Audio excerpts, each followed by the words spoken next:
So we already discussed about different classification. The earliest plant classification is artificial system of the classification. This is also called as sexual system of classification. So lineage classification is artificial classification. మనం ఇంతకుముందే చెప్పుకున్నాము వర్గీకరణలో వివిధ రకాల వర్గీకరణ ఉన్నాయి. కృత్రిమ వర్గీకరణ అన్నిటికంటే ఆదిమమైనది మొట్టమొదటిగా చేసిన వర్గీకరణ ఏంటంటే కృత్రిమ వర్గీకరణ, artificial classification, artificial system of classification. దీన్ని లైంగిక వర్గీకరణ, సెక్షువల్ క్లాసిఫికేషన్ అని కూడా అంటారు. ఉదాహరణకి లిగ్నియస్ క్లాసిఫికేషన్, ఎందుకంటే వాళ్ళు లైంగిక అవయవాలు అంటే కేసరాల సంఖ్య ఆధారంగా, ఫలదళాల సంఖ్య ఆధారంగా వర్గీకరణ చేశారు. So the classification of the artificial system is based on one or two characters, mainly based on the number of the sexual parts, like the stamens, number of the stamens, okay, number of the carpels of the flower. So based on these sexual organs, classification was done. So it is also called as sexual classification, laingika vargikarana. For example, lineage. Tarvata next one is natural system of classification. రెండవది ఏంటంటే సహజ వర్గీకరణ. For example Bentham and Hooker's classification, de Jussieu classification, de Candolle's classification, ఇవన్నీ కూడా సహజ వర్గీకరణలు అంటారు, అంటే natural system of classification. So what is natural system of classification? The main feature is it is not based on the evolutionary order. It is not based on the Darwin's evolutionary theory. Darwin ప్రతిపాదించిన పరిణామ సిద్ధాంతాన్ని పరిగణలోనికి తీసుకొని వర్గీకరణలని సహజ వర్గీకరణలని అంటారు. So third next one, from 1990s onward, the new system of classification is evolved, that is called as phylogenetic system of classification.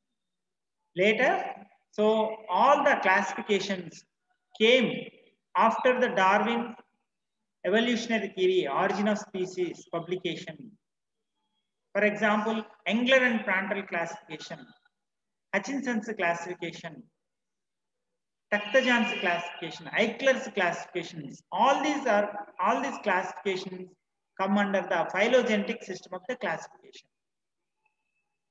వర్గ వికాస వర్గీకరణలు మూడో కేటగిరీ ఏంటంటే వర్గ వికాస వర్గీకరణలు. డార్విన్ ప్రతిపాదించిన పరిణామ సిద్ధాంతాన్ని పరిగణలోకి తీసుకొని చేసిన వర్గీకరణలు ఐక్లర్ వర్గీకరణ కావచ్చు, హచిన్సన్ వర్గీకరణ కావచ్చు, మనం చెప్పుకున్న ఎంగ్లర్ అండ్ ప్రాంటల్ వర్గీకరణ కావచ్చు, టక్తజాన్స్ వర్గీకరణ కావచ్చు, ఇవన్నిటిని కూడా కలిపి ఏమంటారంటే వర్గ వికాస వర్గీకరణలు, phylogenetic system of classification. Next from 1990s onward, more evolved classifications based on the molecular biological studies. వీటిని చూస్తే ఏమంటారంటే ఫైలోజెనటిక్ క్యారెక్టర్. ఇక్కడ ఏం చేశారంటే these classifications are based on the DNA sequences from the plastid gene called RBCL. Okay, rubisco enzyme ఏదైతే ఉంటుందో ఇది ఎక్కడ ఉంటుంది? రుబిస్కో ఎంజైమ్ అనేది ప్లాస్టిడ్స్ లో ఉంటది, క్లోరోప్లాస్ట్ లో ఉంటది. క్లోరోప్లాస్ట్ లోపల అంటే హరిత రేణువుల లోపల రుబిస్కో అనే ఎంజైమ్ ఉంటుంది అనమాట. ఇది కెరోటిన్ సమయక్రియకి అత్యంత ఆవశ్యకము. It is needed for the photosynthesis in the C3 plants. Rubisco enzyme is the most abundant protein on earth. So based on the sequence RBCL అంటారు దాన్ని. ఈ రుబిస్కో ఎంజైమ్ సంబంధించిన RBCL ఈ జన్యు క్రమం ఏదైతే ఉంటుందో DNA క్రమం ఆధారంగా మొక్కల్ని అనాలిసిస్ చేశారనమాట. దీన్ని ఏమంటారంటే మాలిక్యులర్ బయాలజికల్ స్టడీస్ అంటారు వీటిని. అదేవిధంగా క్లోరోప్లాస్ట్ డిఎన్ఏలో ఉండే MATK gene, maturate enzyme encoding gene located with the intron of the chloroplast tRNK gene. దీన్ని ఏమంటారంటే MATK జీన్ అంటారు. ఇది క్లోరోప్లాస్ట్ DNA అంటారు. అదేవిధంగా మైటోకాండ్రియల్ జీన్ ATPA, మైటోకాండ్రియాలో ఉండే ఒక జీన్ ఉంటుంది, ఈ ATP జీన్ అనేది ఉంటుంది అనమాట.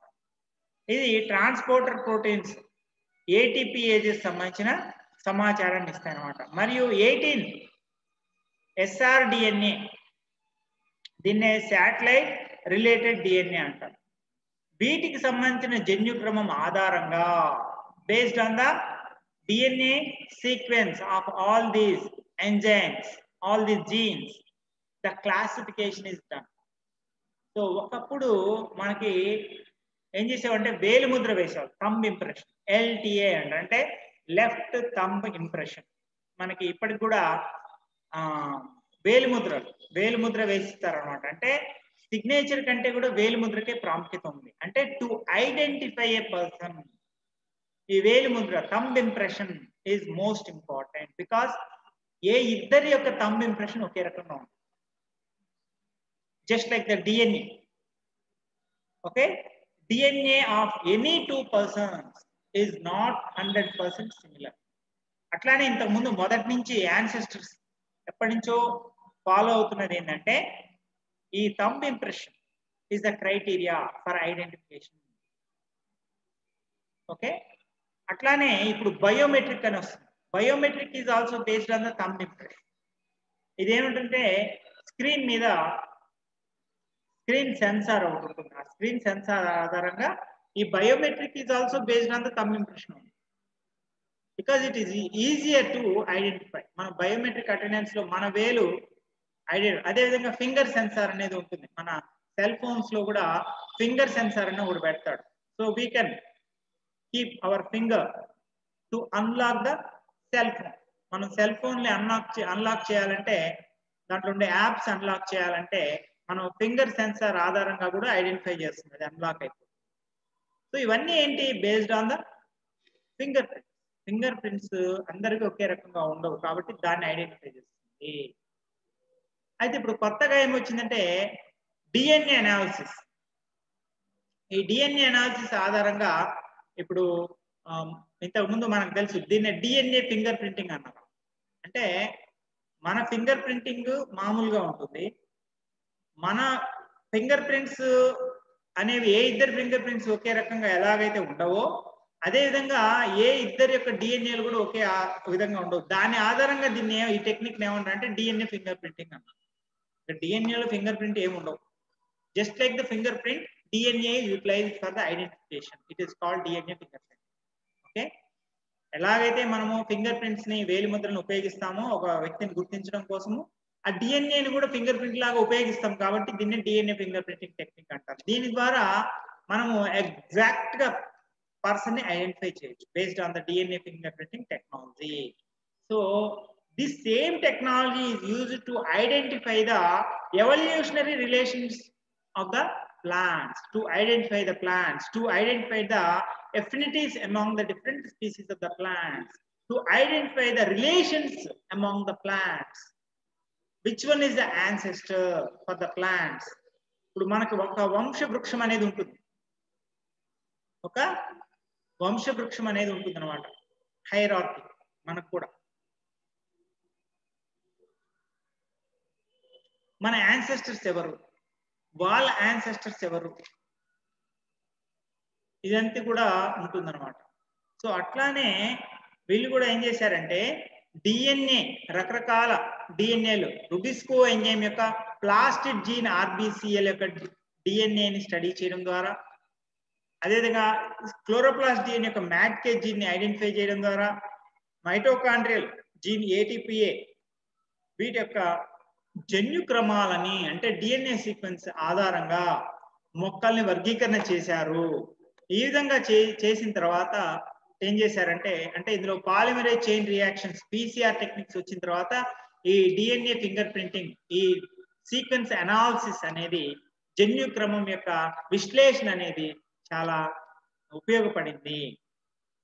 దీన్ని ఏమన్నారంటే డిఎన్ఏ బార్ కోడింగ్ అని కూడా అన్నారు. డిఎన్ఏ బార్ కోడింగ్ అంటే ఒక దాన్ని గుర్తించడం కోసం బార్ కోడ్ అనేది ఒకటి ఉంటుంది, బార్ కోడ్ స్కానర్ అనేది ఒకటి ఉంటుంది.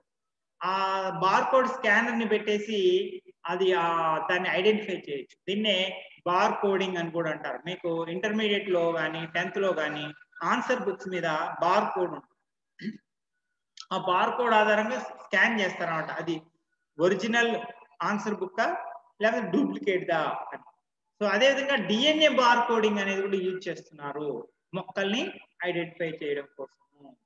Okay, So DNA barcodes that would be linked to the named specimens. This provides a new master key for identifying species, one whose power will rise with increased taxon coverage and with faster and cheaper sequencing. So ee vidhanga. So now we see the preface to the APG system of classification, the most advanced system of classification. It also belongs to phylogenetic system of classification. దీన్ని angiosperm ఫైలోజెనీ group అని కూడా అంటారు. APG వర్గీకరణ. ఇప్పటివరకు మనము బెంతా ముఖర్ వర్గీకరణ చెప్పుకున్నాము, ఎంగ్లర్ ప్రాంటల్ వర్గీకరణ చెప్పుకున్నాము. ఇప్పుడు మోస్ట్ రీసెంట్ ఏంటంటే ఏపీజీ వర్గీకరణ అంటారు దీన్ని. అంటే యాంజియోస్పర్మ్ ఫైలోజెనీ గ్రూప్ అంటారు దీన్ని, ఏపీజీ వర్గీకరణ అంటారు. So according to traditional system of classification, angiosperms are divided into monocots and dicots based on presence of 1 or 2 cotyledons. So మనకి ఇప్పటివరకు వర్గీకరణలో మన బెంతామన్ లూకర్ వర్గీకరణ కానీ, ఎంగ్లర్ ప్రాంటల్ వర్గీకరణ కానీ, మిగతా వాళ్ళ వర్గీకరణలో కానీ చూస్తే మొక్కల్ని సాధారణంగా యాంజియోస్పర్మ్స్ ని, ఆవృత బీజాలని ఏం వర్గీకరణ చేశారు? ఏకదళ బీజాలు మరియు ద్విదళ బీజాలుగా వర్గీకరణ చేశారు, మోనోకాట్స్ అండ్ డైకాట్స్. ఇక్కడ what is the identification character for the monocots అంటే there is a single cotyledon in monocots and there is a parallel venation in the monocots. And when we come to dicots, there are 2 cotyledons in the seeds of the dicots and there is a reticulate venation observed on the leaves of the dicot plants. So ఇక్కడ మనకి ఏకదళ బీజ మొక్కల్ని, ద్విదళ బీజ మొక్కల్ని ఇప్పటివరకు ఎట్లా వర్గీకరిస్తూ వచ్చారంటే బీజ దళాల సంఖ్య ఆధారంగా. ఒకే బీజ దళం ఉన్నట్లయితే మోనోకాట్, సింగిల్ కాటిల్డన్.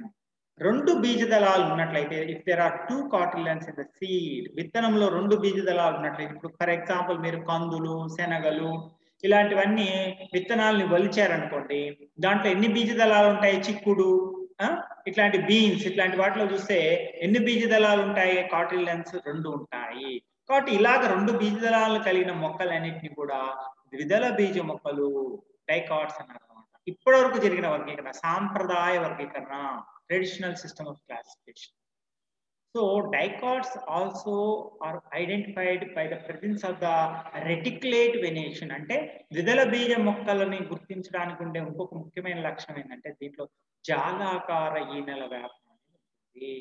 ఓకే, సో అదే ఏకదళ బీజాల్లో సమాంతర ఈనెల వ్యాపనం ఉంటుంది. పత్రాలలో ఈనెలు సమాంతరంగా ఉంటాయి, సమాంతర ఈనెల వ్యాపనం.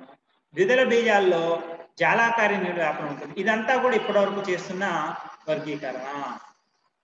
So, but recent study based on phylogenetic analysis, that means nuclear, plastid and mitochondrial DNA sequence analysis and morphology do not support this dichotomy. So, ఇక్కడ ఏమైతుందంటే ఈ ఇప్పుడు జరుపుతున్న వర్గ వికాస విశ్లేషణలు ఏవైతే ఉన్నాయో దేని ఆధారంగా డిఎన్ఏ యొక్క సీక్వెన్స్ అనాలిసిస్, డిఎన్ఏ యొక్క వరుస క్రమము యొక్క విశ్లేషణ ఆధారంగా డిఎన్ఏ సీక్వెన్స్ అనాలిసిస్, కేంద్రకంలో ఉండే డిఎన్ఏ ఎక్కడెక్కడ ఉంటుంది? కేంద్రకంలోని క్రోమోజోముల్లో ఉంటుంది, అదేవిధంగా హరిత రేణువుల్లో ఉంటుంది, అదేవిధంగా మైటోకాండ్రియాలో కూడా ఉంటుంది డిఎన్ఏ. మైటోకాండ్రియా, హరిత రేణువుల్లో వలయాకార డిఎన్ఏ ఉంటుంది. Circular DNA is present in the plastids like chloroplast and also in the mitochondria. So DNA is also present not only in the nucleus, not only in the chromosomes. DNA is also present in the plastids and also mitochondria in the circular form. So based on the DNA studies, okay, this analysis is done. So this analysis does not support this traditional classification. ఇప్పటివరకు జరుపుతున్న ద్విదళ బీజాలు, ఏకదళ బీజాలని పూర్తిగా ఇది support చేయట్లేదు DNA యొక్క analysis ఆధారంగా చేసిన వర్గీకరణ. So dicots earlier were considered monophyletic in origin, but present study indicates in the polyphyletic origin. So what is monophyletic and polyphyletic? మనం ఇప్పుడు చూసినట్లయితే దీన్నే మీకు బుక్స్ లో ఏకధార వర్గీకరణ, బహుధార వర్గీకరణ అని అన్నారనమాట. ఈ ఏకధార వర్గీకరణ అంటే ఏంటంటే the plants which are the originated from the single ancestor called as monophyletic origin. If all the plants from the monocots, all the plants are originated from the single ancestor, it is called as monophyletic origin అంటారు. ఇంతకు ముందు ఏమనుకునే వాళ్ళంటే ద్విదళ బీజాలన్నీ కూడా ఒకే వంశకర్త నుంచి, ఒకే వంశకర్త నుంచి కనుక వచ్చినట్లయితే ద్విదళ బీజాలన్నింటినీ కూడా దాన్ని ఏమంటారంటే మోనోఫైలెటిక్ అంటారు. అంటే ఏకధార క్రమము. మీకు బుక్ లో ఇచ్చాడు ఏకధార క్రమం అని ఇచ్చాడు. సో ఏకధార క్రమము అని అంటారట మోనోఫైలెటిక్. కానీ తర్వాత ఏం తెలిసిందంటే బహుధార క్రమము అంటే ద్విదళ బీజ మొక్కలన్నీ కూడా ఒకే మూల కర్త నుంచి రాలేదు. All the dicot plants are not originated from a single ancestor. So it is called as polyphyletic origin. ఒకే వంశకర్త. మనకు తెలుసు మూల పురుషుడు, మా వంశానికి మూల పురుషుడు, మా తాత ముత్తాత వీళ్ళు అంటారు కదా, ఒక వంశ వృక్షం నిర్మిస్తాం. అలాగా ఎవరు మూలకర్త ఎవరు మనం అలా పోతూ ఉంటాం. సో అట్లానే ఈ ఫర్ ఎగ్జాంపుల్ కొంతమంది గోత్రము అనేది అట్లానే వచ్చింది.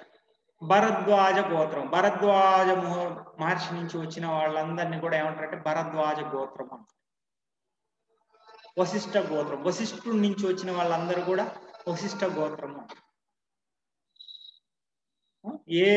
భరద్వాజ్ అంటే బాబు, భరద్వాజ్ అంటే పేరు అది బాబు. గోత్రం కూడా ఉంటుంది. నువ్వు భరద్వాజ్ అని పెట్టుకున్నావు నాకు తెలుసులే, కానీ గోత్రాలు కూడా ఉంటాయి. నేను అనేది పేర్ల గురించి కాదు, గోత్రాల గురించి చెప్తున్నా. మన హిందూ సంప్రదాయంలో గోత్రాలు అనేవి వచ్చినాయి. దేని ఆధారంగా వచ్చినాయి? ఇదే వంశవృక్షం అన్నమాట. ఇప్పుడు మీ ఎవరైతే ఉన్నారో మీ తాత ముత్తాతలు అందరిది కూడా ఒకటే గోత్రం ఉంటది. భరద్వాజ్ అనేది నీకు పేరు పెట్టారు, కానీ నీ పిల్లలకి తర్వాత ఇంకా మీ వాళ్ళకి భరద్వాజ్ అనేది పేరు ఉండదు. కానీ గోత్రం అనేది అందరికి, ఒక వంశానికి సంబంధించిన వాళ్ళందరికీ కూడా ఒక గోత్రం ఉంటుంది. మోనోఫైలెటిక్ అంటే ఒకే వంశకర్త, ఒక గోత్రం సంబంధించిన వాళ్ళందరూ కూడా ఒక మోనోఫైలెటిక్ అంటారు. అంటే ఒక కామన్ యాన్సెస్టర్, భరద్వాజ మహర్షి వాళ్ళ నుంచి వచ్చిన వాళ్ళని, ఇట్లా గోత్రాలనే ఉంటాయి, కొన్ని గోత్రాలనే ఉంటాయి. అట్లానే మనకు కూడా అంటే గుర్తింపు కోసం ఇదంతా కూడా ఐడెంటిఫికేషన్. అట్లానే మొక్కలకు కూడా ఇప్పుడు గోత్రాలను ఏర్పరిచాయి. అంటే మన భాషలో చెప్పాలంటే వాళ్ళకి తెలియదు కదా మన సిస్టమ్ గురించి. సో వాళ్ళని ఏమన్నారు? మోనోఫైలెటిక్ అన్నారు. అంటే all the dicots are not origin from the single ancestor. ఒకే వంశ మూల పురుషుడి నుంచి వచ్చినవి కాదు. చాలా ఇందులో ఒక ఏమంటారు, చాలా అన్ని మిక్స్డ్ అప్గా ఉన్నాయి. ద్విదళ బీజ మొక్కల్లో కొన్ని కుటుంబాలకు చెందిన మొక్కలు ఒక మూలకర్త నుంచి ఏర్పడినవి ఫ్రమ్ యాన్సెస్టర్. ఇంకా కొన్ని కుటుంబాలు ఇంకొక మూలకర్త నుంచి ఏర్పడినవి. అన్ని కుటుంబాలు ద్విదళ బీజ మొక్కలకు సంబంధించిన కుటుంబాలన్నీ కూడా ఒకే మూలకర్త నుంచి వచ్చినవి కాదు. అలా ఉండడం వల్ల దీన్ని ఏమన్నారంటే it's not monophyletic, it is polyphyletic అన్నమాట. సో ఇక్కడ ఏపీజీ వర్గీకరణ చూసినట్లయితే 1998లో a group of the scientists form APG. ఈ టాక్సానమిస్ట్, మోడర్న్ టాక్సానమిస్ట్ ఎవరైతే ఉన్నారో, ఇప్పుడు ఆధునికమైన వర్గీకరణ శాస్త్రవేత్తలు ఎవరైతే ఉన్నారో వాళ్ళంతా కూడా లేదయ్యా ఇదంతా పాత చింతకాయ పచ్చడి, మిగతా వాళ్ళు ఇప్పటివరకు చేసిన వర్గీకరణ అంతా కూడా పాతది, మేము దీన్ని ఫాలో కాము, డిఎన్ఏ సీక్వెన్స్ అనాలిసిస్ ద్వారా మేము కొత్తగా వర్గీకరణ చేస్తాము, ఇది అసలైన వర్గీకరణ, దీని ద్వారా పక్కాగా పర్ఫెక్ట్గా తెలుస్తుంది అని చెప్పేసి వర్గీకరణ చేయడానికి ఒక గ్రూప్గా తయారయ్యారు. దీన్ని ఏమంటే ఏపీజీ అంటారు. అంటే యాంజియోస్పర్మ్ ఫైలోజెనీ గ్రూప్ అని పేరు పెట్టారు అన్నమాట. సో వీళ్ళు 98లో ఒక వర్గీకరణ ప్రతిపాదించారు. దీన్ని APG1 అంటారు. అంటే ఫస్ట్ వర్షన్ విండోస్ 1 లాగా. విండోస్ తయారు చేశారు కదా, విండోస్ సాఫ్ట్వేర్, విండోస్ 1, విండోస్ 2, తర్వాత విండోస్ 7, విండోస్ 10, విండోస్ 11, 12 ఇంకా వస్తుంది. సో ఇట్లాగా కొత్త వర్షన్ APG1 అనేది 98లో ప్రతిపాదించిన వర్షన్. తర్వాత APG2 అనేది 2003లో 2003 సంవత్సరంలో ప్రతిపాదించారు. దీన్ని APG2 వర్గీకరణ. ఇప్పుడు 2016లో రీసెంట్ గా ఒక వర్గీకరణ ప్రతిపాదించారు. దాన్ని APG4 అన్నారు. అంటే ఇవన్నీ కూడా అప్డేటెడ్ వర్షన్స్ అన్నమాట. APG4 ఇవన్నీ కూడా ఈ యాంజియోస్పర్మ్ ఫైలోజెనీ గ్రూప్ సంబంధించిన శాస్త్రవేత్తలే అప్డేట్ చేస్తూ వస్తున్నారు అన్నమాట. మొట్టమొదటిగా ప్రతిపాదించింది APG1, తర్వాత APG2, తర్వాత APG3, తర్వాత APG4 2016లో ప్రతిపాదించారు అన్నమాట. సో ఈ APG1లో 462 కుటుంబాలని ప్రతిపాదించారు. ఇందులో 40 మోనోఫైలెటిక్ ఆర్డర్స్ అనేవి ఉన్నాయన్నమాట. సో తర్వాత APG2 వర్గీకరణ 2003లో చేశారు. దీంట్లో చూసినట్లయితే 470 ఫ్యామిలీస్ ని ఉంచడం జరిగింది. అంటే అప్డేట్ చేస్తూ వస్తున్నారు అనమాట. సో ఇక్కడ ఏమైతుందంటే ఈ వర్గీకరణ ప్రధానంగా క్లోరోప్లాస్ట్ DNA మరియు రెస్ట్రిక్షన్ సైట్ పాలిమార్ఫిజం టెక్నిక్, దీన్నే RFLP అంటారు. రెస్ట్రిక్షన్ ఫ్రాగ్మెంట్ పాలిమార్ఫిజం అని అంటారు అన్నమాట. సో దీన్నే RFLP టెక్నిక్ అంటారు. అదేవిధంగా RAPD టెక్నిక్ అంటారు అన్నమాట. ర్యాపిడ్ DNA పాలిమార్ఫిజం టెక్నిక్, ఇట్లా డిఫరెంట్ టెక్నిక్స్ ఉన్నాయి. ఇవన్నీ కూడా మాలిక్యులర్ బయాలజీ టెక్నిక్స్, అణుజీవ శాస్త్రం అంటారు తెలుగులో. అణుజీవ శాస్త్రంలో ఉండే కొత్త కొత్త టెక్నిక్స్ ఆధారంగా ఈ వర్గీకరణ చేశారన్నమాట. సో ఇందులో ఈ వర్గీకరణలో ఏం గుర్తించారంటే, ఈ వర్గీకరణలో ప్రధానంగా రెండు గ్రూప్స్ ని గుర్తించారు. ఒకటి ఏంటంటే మౌలిక ఆవృత బీజాలు, రెండవది ఏంటంటే eudicots, basal angiosperms and eudicots. The total angiosperms, okay, ఆవృత బీజ మొక్కల్ని మాత్రమే వీళ్ళు వర్గీకరణ చేశారు. ఇందులో ఈ ఆవృత బీజాలని యాంజియోస్పర్మ్స్, స్పెర్మటోఫైట్స్ ఏదైతే అంటారో వీటిని ఏం చేశారంటే ఈ మొక్కలని వీళ్ళు మౌలిక ఆవృత బీజాలు అంటే వివృత బీజాల జోలికి వెళ్ళలేదు. కేవలం యాంజియోస్పర్మ్స్ మాత్రమే ఆవృత బీజాలని వర్గీకరణ చేశారు. ఈ ఆవృత బీజాలని ఇంతకుముందు ఏం వర్గీకరణ చేశారు? ద్విదళ బీజాలు, ఏకదళ బీజాలు. Earlier angiosperms are divided into dicots and monocots. Now they are divided into basal angiosperms and eudicots. ఈ APG వర్గీకరణ ప్రకారము వీళ్ళు ఏం వర్గీకరణ చేశారు? మొక్కల్ని, ఆవృత బీజ మొక్కల్ని, ఒకటి మౌలిక ఆవృత బీజాలు, మొట్టమొదటి ఏంటంటే మౌలిక ఆవృత బీజాలు, రెండవది ఏంటంటే యూడైకాట్. ఇక్కడ ద్విదళ బీజాలు, ఏకదళ బీజాలు కావు. తర్వాత మళ్ళీ ఏం చేశారంటే మౌలిక ఆవృత బీజాలని basal angiosperms are again divided into Amborelliaceae family, Nymphaeaceae family, Ceratophyllaceae order and Magnolids, finally monocots. ఈ మౌలిక ఆవృత బీజాలని ఏం వర్గీకరణ చేశారంటే Amborelliaceae కుటుంబము, Nymphaeaceae కుటుంబము, Ceratophyllaceae క్రమము, Magnolidలు ఏకదళ బీజాలు. ఇంతకు ముందు ఏముండేవి? ఏకదళ బీజాలు మాత్రమే ఉండేవి. ఇప్పుడు అట్లా కాదు. ఏకదళ బీజాలతో పాటుగా అసలు ఈ ఆవృత బీజాలు ఏర్పడడానికి ఉండే కనెక్టింగ్ లింక్స్, ఆవృత బీజాల్లో తక్కువగా అభివృద్ధి చెందిన ఆదిమమైనవి ఏవైతే ఉంటాయో ఆవృత బీజ మొక్కల్లో ఆదిమమైనవి, the most primitive angiosperms are kept in the basal angiosperms. రెండు ఇక్కడ angiosperms are divided into basal angiosperms and eudicots. So the most primitive angiosperms are kept in the basal angiosperms. In the basal angiosperms, what are the basal angiosperms? They include Amborelliaceae family, Nymphaeaceae family, Ceratophyllaceae order and Magnolids, finally monocots. So they kept some of the families. Some of the ambiguous family, అంటే ఆ కుటుంబాలని ఎందులో చేర్చాలో వాళ్ళకి అర్థం కాలేదు, అందుకోసం వాటిని విడిగానే ఉంచేశారు. For example అంబోరెల్లేసి కుటుంబము, నింఫియేసి కుటుంబము, సెరటోఫిల్లెలిస్ క్రమము. ఓకే, సెరటోఫిల్లెలిస్ ఇది ఒక సిరీస్, ఇది ఒక క్రమము. అదేవిధంగా మ్యాగ్నోలిడ్లు, ఏకదళ బీజాలు.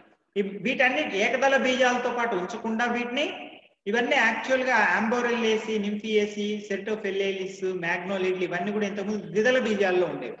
ఆ ద్విదళ బీజాల్లో అత్యంత ఆదిమమైన వాటిని తీసుకొని వచ్చి ఏకదళ బీజాలకు ముందు ఉంచడం జరిగింది. Okay, they kept some of the most primitive dicot families like Amborellacea, and some of the families like Magnolids.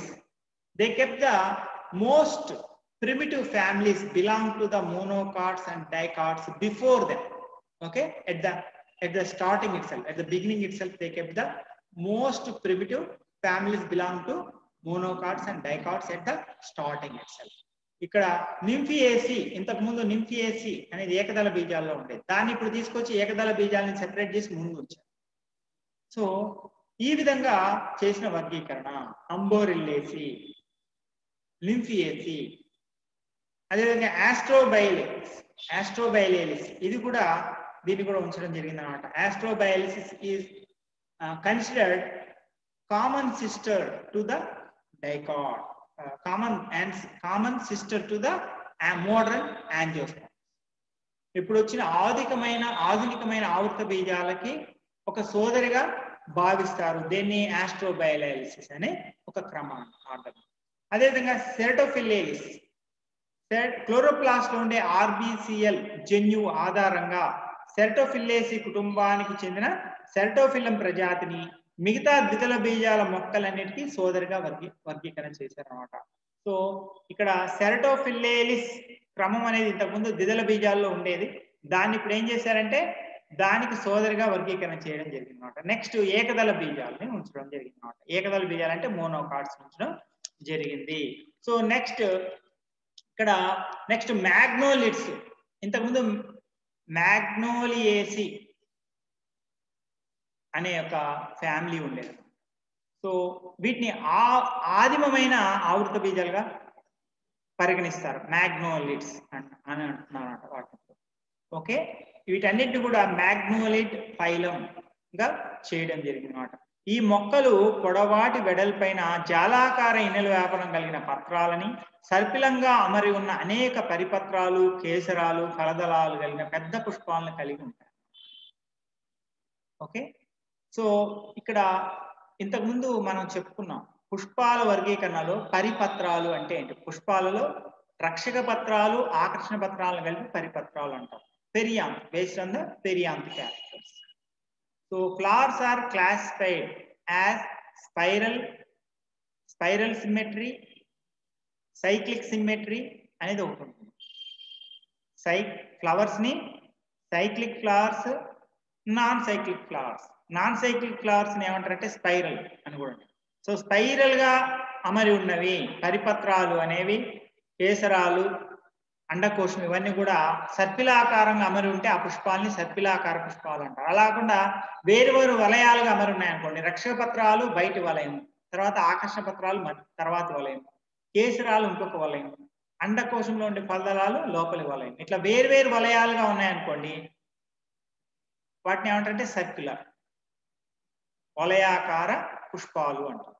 అంటే అన్నిటికంటే బయటి వలయం రక్షక పత్రావళి, calyx. In the outer most circle is formed by calyx, and next cycle is formed by corolla, next cycle formed by stamens, the innermost circle is formed by carpels of the flower. So here each circle is separate, all the circles are not connected, unlike the spiral. ఇప్పుడు మీరు spring చూసారనుకోండి, spring లాగా మొదటిది అన్ని connect అయ్యి ఉంటుంది, ఇట్లా వలయంగా ఇట్లా ఆ రింగ్ అంతా కూడా కనెక్ట్ అయ్యి ఉంటుంది, ఒకటే రింగ్ ఉంటుంది. ఒకటే రింగ్ అనేది ఇట్లా సర్పిలాకారంలో స్ప్రింగ్ మాదిరిగా ఉంటుంది. స్ప్రింగ్ మాదిరిగా ఉండేది స్పైరల్ అంటాం.